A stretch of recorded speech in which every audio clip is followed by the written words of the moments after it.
The U.S. is sending 90 howitzer 155mm artillery pieces to Ukraine to help counter the Russian military offensive in the eastern Donbass region.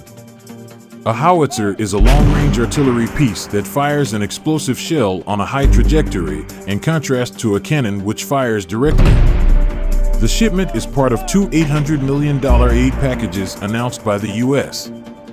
Washington is sending the M777 variant, while Canada is supplying a much smaller number but has also included advanced, guided artillery shells. Unlike howitzers supplied by European nations, which are built into armored vehicles known as self-propelled guns, the M777 is towed into battle or carried by helicopter.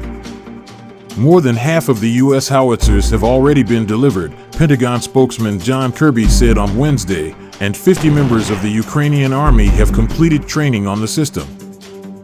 The Second World War variant of the 155mm howitzer typically had a range of between 15 and 22 kilometers depending on the type of ammunition, which included shells filled with steel balls for use against soldiers in the open and high-explosive rounds for smashing into bunkers.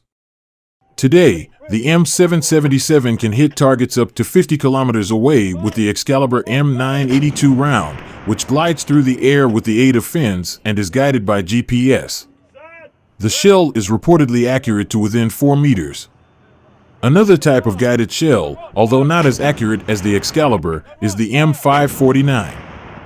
Throughout both World Wars, artillery proved so devastating to enemy troops that it earned the moniker, the King of Battle, and the past 7 months of fighting in Ukraine have proven the high-caliber monarch's reign is far from over. Russia, long aware that its military would struggle to gain or maintain air superiority against a NATO-level opponent, has built its warfighting doctrine around the concept of overwhelming fire from artillery and heavy armor. In fact, one could argue that Russia even sees its air force as little more than airborne artillery.